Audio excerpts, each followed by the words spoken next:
Assalamu alaikum wa rahmatullahi ta'ala wa barakatuh mes frères et sœurs. J'espère que vous allez bien ainsi que vos proches. Nous nous retrouvons pour un nouveau livre qui s'intitule La profession de foi de Ibn Arabi.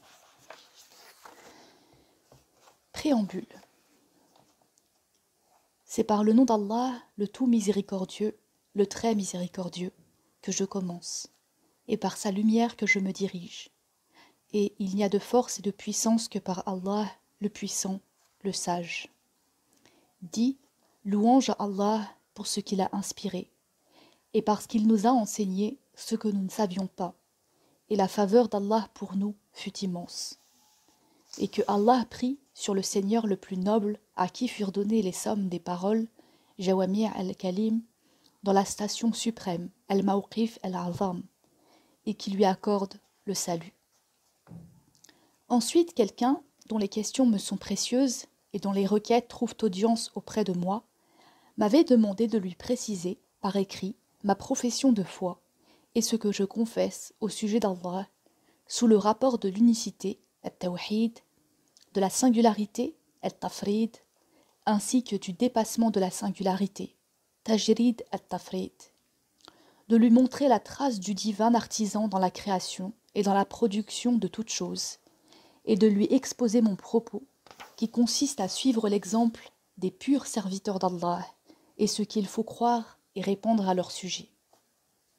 J'adressai donc à Allah une prière de bon conseil.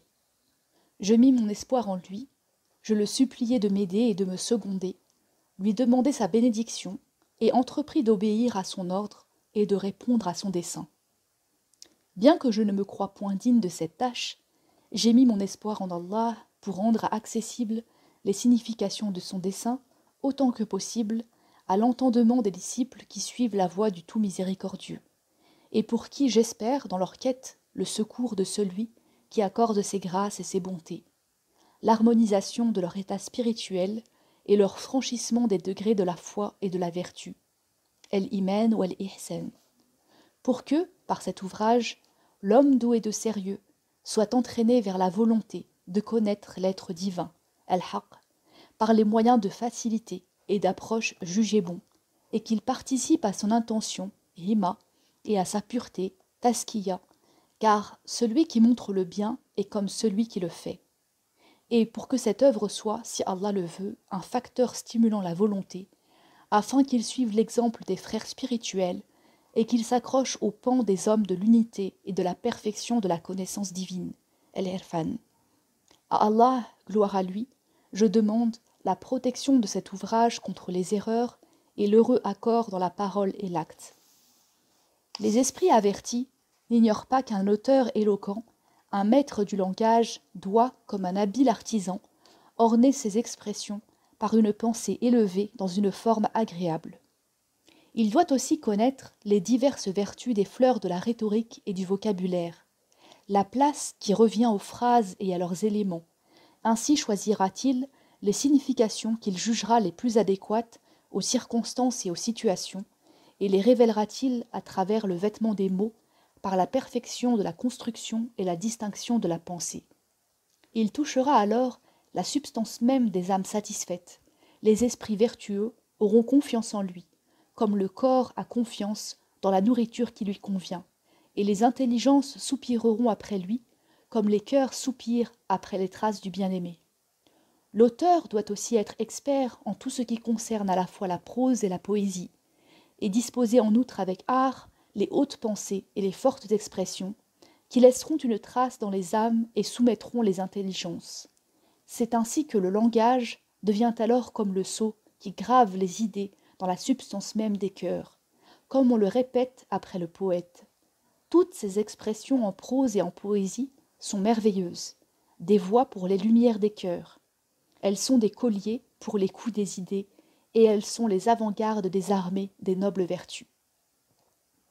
Si Allah le veut, je suivrai, là où les docteurs de l'islam sont en désaccord, le plus sûr et le plus digne de confiance. Et je considère que leurs divergences sont justes et qu'aucun d'eux ne s'oppose réellement aux autres, car chaque imam de l'orthodoxie, interprète autorisé, mujtahid, dit juste.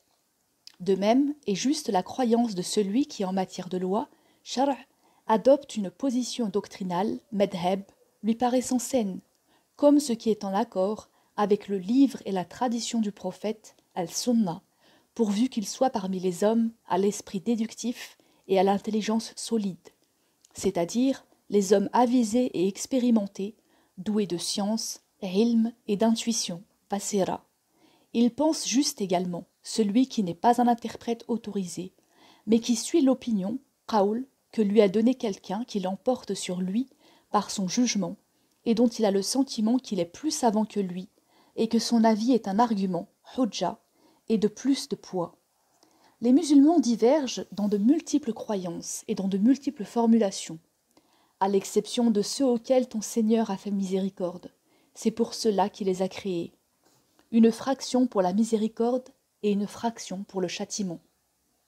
C'est donc en interprète autorisé que j'ai été amené à commenter brièvement les articles de foi, mu'taqad, des gens de la tradition du prophète et de la communauté, et en particulier les positions doctrinales des princes de la science et des guides de l'islam, tels que Ash-Shafi'i et Ahmed, et de leurs émules, des grands maîtres du soufisme, pour que chacun y prenne selon son opinion, masharab, et y trouve confirmation de sa voix, tariqa, et de son école juridique, madhab. Je dévoilerai par le langage de la science ce qu'il est possible de dévoiler, et je décrirai par les formes extérieures de la rhétorique ce qu'il est convenable de décrire. Ainsi, cet ouvrage servira-t-il de base, si Allah le veut, à ceux qui ne connaissent pas les différentes doctrines et qui n'ont pas été les disciples des maîtres, à ceux qui veulent suivre la voie la plus facile, mais qui ont besoin d'Allah pour atteindre la réalisation de la vérité, at-tahqiq. J'ai étudié les ouvrages des experts en la matière. J'ai suivi les indications, isharat, de ceux qui la connaissent véritablement, al-muhaqqiqoun, après avoir vécu auprès d'eux, les avoir interrogés et avoir été instruit par eux. Et j'ai intitulé mon ouvrage « Histoire des élus et profession de foi des gens de l'élection », faisant ainsi savoir quel en était le propos.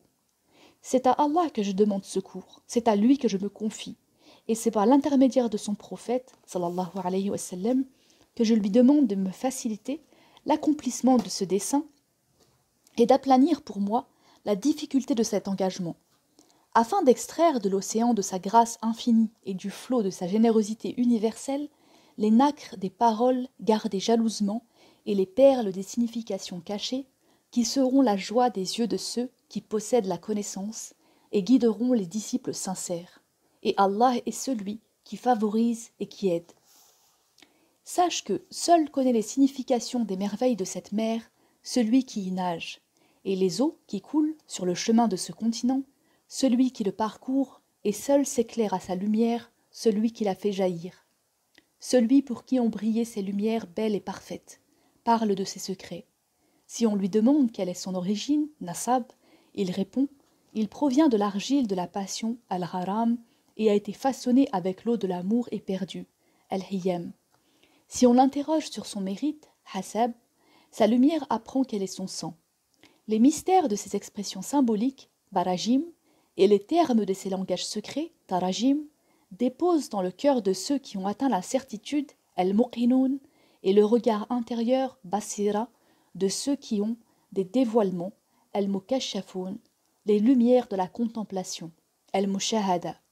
Ils sont en effet dans leur formation et leur composition plus brillants que l'aurore après le voyage nocturne, et plus beaux que le jardin taillé visité par la brise matinale, et comme on l'a chanté, plus frais au cœur que les gouttes de rosée et plus doux aux paupières que l'assoupissement du sommeil. L'ornement et la broderie de leur signification font penser à une pêcherie de perles où les expressions seraient les nacres et les perles les idées. Ceux qui se rendent sur ces bords recueillent les coquilles des mots, al-huruf, qui les composent, et ceux qui plongent leurs pensées en tournoyant dans ces vagues extraient les perles de leur signification. Là, à la cime des branches des principes, el-usul, se tiennent les oiseaux du beau langage, et sur les multiples rameaux des applications, el-furu', les rossignols de l'éloquence. L'ombre des connaissances s'y étend. Une rivière s'y alimente à la mer de la doctrine de l'unicité, Bahr al-Tawhid, et les chants mélodieux de sa poésie dispense d'entendre toute autre chose agréable. Il a bien parlé celui qui a dit « Quel excellent livre, celui qui est rempli de perles !» Grâce à lui, quiconque en atteint le sens s'élève de plusieurs rangs. Toi qui le lis, bénis celui qui en est l'auteur, celui qui l'a dicté et celui qui l'a copié. Les subtilités de ces expressions secrètes, touchent délicatement les cœurs aimants, et la miséricorde de la divine satisfaction apprivoise les âmes tendres. Comme des épousées, ces lumières se dévoilent aux regards intérieurs des contemplateurs. Elles sont le vin rare et cacheté, mêlé d'eau du tasnim. Écoute donc et sois tout entier attentif. Le poète a dit « Seul connaît le désir celui qui l'a enduré, et l'amour ardent celui qui l'a supporté. » La source de notre propos est la tradition rapportée par Ibn Omar. L'envoyé d'Allah, sallallahu alayhi wa sallam, a dit « Les fils d'Israël se sont divisés en 71 sectes. Toutes iront en enfer sauf une. Celles issues de Isa ibn Maryam alayhi salam sont au nombre de 72. Toutes iront en enfer sauf une. Ma communauté, Ummah, elle, se divisera en 73 sectes. Toutes iront en enfer sauf une. » On lui demanda « Quelle est donc cette unique secte sauvée, ô envoyé d'Allah ?» Il répondit « L'islam, c'est-à-dire la communauté, Jama'a des musulmans, qui seront comme moi et comme vous. » Cette division n'existait pas à son époque, ni à l'époque d'Abu Bakr, de Omar et de Uthman. Cela ne se produisit qu'au fil des années, et après la mort des compagnons, as-Sahaba, des successeurs, at-Tabi'un, et des docteurs des cités islamiques, siècle après siècle. Après leur mort, la science n'a été détenue que par un petit groupe d'hommes, qui sont les guides de la secte sauvée, et c'est par eux que Allah a préservé les fondements de la religion. L'envoyé d'Allah sallallahu alayhi wa sallam a dit dans son célèbre sermon « Je vous recommande de craindre Allah, taqwallah, d'écouter et d'obéir à votre chef, même si c'est un esclave abyssin. Ceux qui vivront après moi verront en effet beaucoup de différents. Tenez-vous-en donc à ma tradition, sunnah, et à la tradition des califes bien guidés, Rashidun, qui viendront après moi.